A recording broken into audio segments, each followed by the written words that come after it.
بسم اللہ الرحمن الرحیم۔ السلام علیکم۔ اپوزیشن کی سیاسی لڑائی بڑھتے بڑھتے گھروں تک پہنچ گئی اور 90 کی دہائی کا آپ کو معلوم ہے کہ بے نظیر کی ننگی تصویریں جہاز کے ذریعے گروانا اور کردار کشی کرنا معاملہ اس حد تک آ گیا ہے۔ ایک جانب تو اعتزاز احسن نے بڑے الزامات لگائے ہیں شریف خاندان پر اور نواز شریف کے بیٹے ببلو ڈبلو پر، مریم نواز پر اور نواز شریف پر، اور ان کا جو پورا سیاسی بیانیہ ہے اعتزاز احسن نے ایک ہی انٹرویو سے ادھیڑ کر رکھ دیا۔ دوسری جانب مولانا فضل الرحمان نے پیپلز پارٹی کے خلاف اعلان جنگ کر دیا اور اس اعلان جنگ میں انہوں نے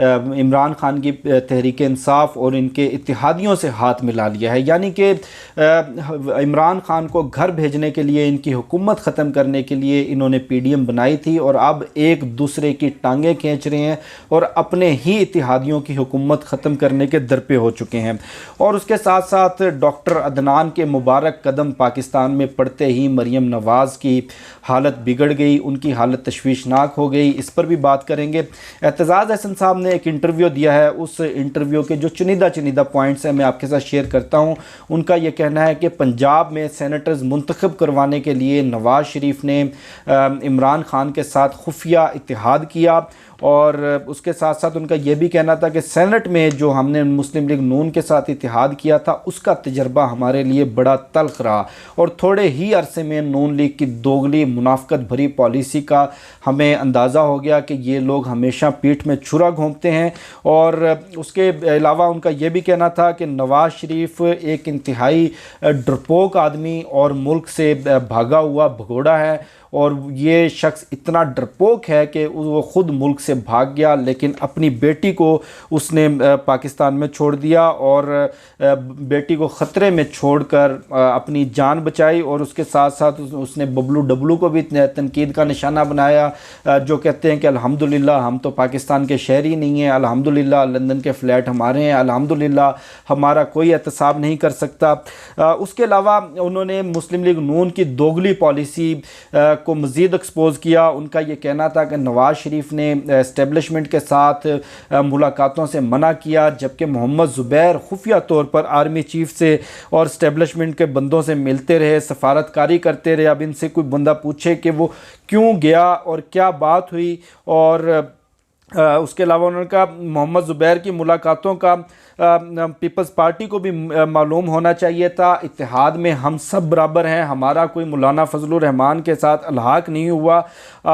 جو ہم مولانا فضل الرحمان کی ہر بات کو تسلیم کریں۔ اس کے علاوہ ان کا یہ بھی کہنا تھا کہ ایک انٹرویو سے یا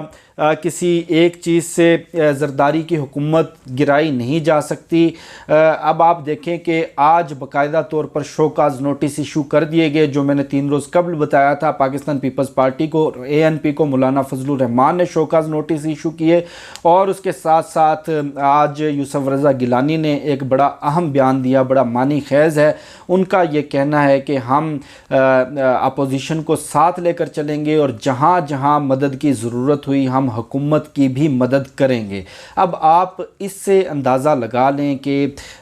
جو مریم نواز اور مولانا فضل الرحمان کی پالیسی اور ان کے بیانیے کی کس طرح سے دھجیاں اڑ گئیں، کس طرح سے ان کا اتحاد پارا پارا ہو گیا، اور آج آپ کہہ سکتے ہیں کہ باقاعدہ طور پر فضل الرحمان نے اور مریم نواز نے تدفین کا عمل اور کل خانی کا عمل پی ڈی ایم کا اپنے ہاتھوں سے سر انجام دے دیا۔ اب جو دوسرا معاملہ ہے مولانا فضل الرحمان، جو اس وقت انتہائی زہریلا ناگ بلکہ اچھادھاری ناگ بن چکا ہے عمران خان کے خلاف۔ اس نے جو آصف علی زرداری نے جو جھٹکا دیا ہے، اس جھٹکے سے جیسے حافظ حسین احمد صاحب کہتے ہیں کہ سیاسی جھٹکا بڑا شدید ہے، جس کی وجہ سے مولانا کی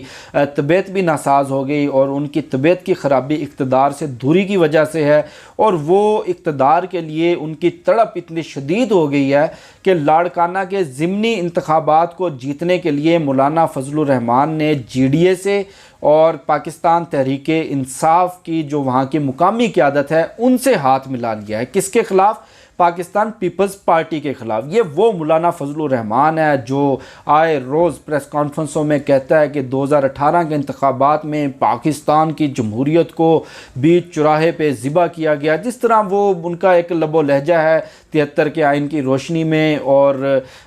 جمہوریت پہ ڈاکہ ڈالا گیا، اس طرح کی باتیں کرتے ہیں، اور ان کی جمہوریت صرف اور صرف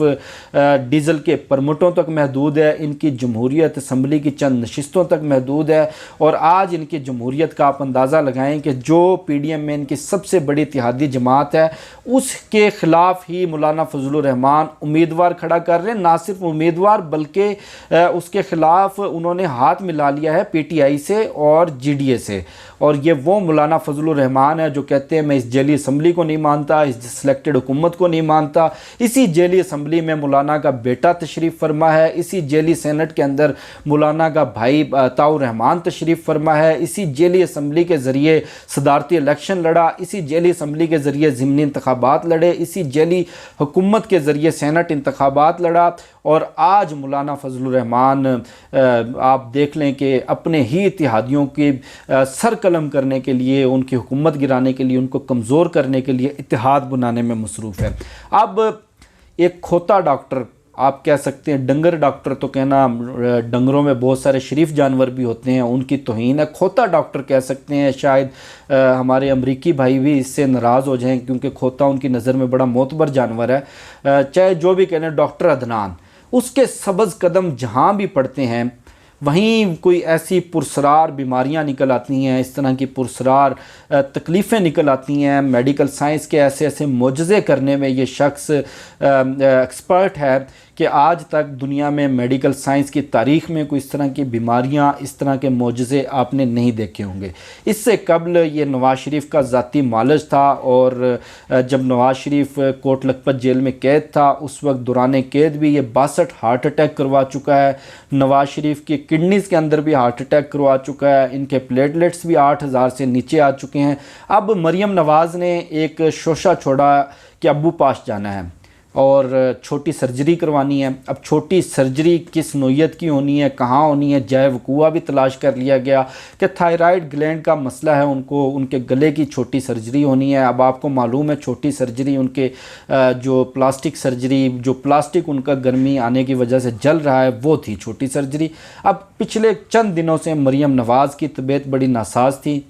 اس ڈنگر ڈاکٹر کو، کھوتا ڈاکٹر عدنان کو پاکستان بھجوایا گیا، بلکہ اس کو تو پاکستان ایئرپورٹ پر آتے ہی جیلی میڈیکل رپورٹس بنانے کی الزام میں گرفتار کر لینا چاہیے تھا، لیکن حکومت معلوم نہیں کیوں خاموش ہے۔ اب آج فائنلی مریم نواز کی طبیعت بہت زیادہ بگڑ چکی ہے۔ یہ آپ کو معلوم ہے شریف خاندان کا پرانا طریقہ واردات ہے، پرانا ان کا ایک شوشہ ہے کہ پہلے طبیعت بگڑتی ہے، 62-63 ہارٹ اٹیک ہوتے ہیں، پھر پلیٹلیٹس ڈاؤن ہوتے ہیں، پھر مریض مرنے والا ہوتا ہے، پھر اس کا علاج لندن کے علاوہ کہیں پاسبل نہیں ہوتا، اور لندن جانے کے بعد یہ ہٹے کٹے ہو جاتے ہیں، پیزے کھاتے ہیں، گھومتے پھرتے ہیں، کافی پیتے نظر آتے ہیں، لیکن علاج کرتے ہوئے کہیں نظر نہیں آتے۔ اب دیکھتے ہیں چند روز میں، ابھی تو ان کو کچھ اس طرح کے دورے پڑنا شروع ہوئے ہیں۔ شاید پہلا دورہ ان کو تھائرائیڈ میں پڑا ہے، اگلا دورہ ان کو کہیں اور پڑے گا، اس سے اگلا دورہ کچھ کہیں اور پڑے گا۔ کوئی 65-70 ہارٹ اٹیک کروانے کے بعد، کوئی پوشیدہ زنانہ مردانہ اس طرح کے امراض نکلنے کے بعد، اب آئندہ چند روز میں دیکھتے ہیں کہ ڈاکٹر عدنان کی کلاکاری مریم نواز کو لندن سمگل کرنے میں کامیاب ہوتی ہے یا نہیں ہوتی۔ میرا تو مشورہ ہے کہ مریم نواز کو لندن سمگل کرنے سے پہلے ڈاکٹر عدنان کو گرفتار کر لیا جائے، تاکہ مریم نواز کی طبیعت میں بھی کچھ بہتری آئے، اور جو ان کو زنانہ پوشیدہ یا ظاہری جو بیماریاں اب تک ان کو ظاہر ہوئی ہیں، ان سے بھی ان کو ریلیف ملے۔ اللہ پاک آپ سب کو، ہم سب کو اپنے حفظ و امان میں رکھے۔ مجھے شفقت علی کو دیجیے اجازت۔ پاکستان زندہ باد۔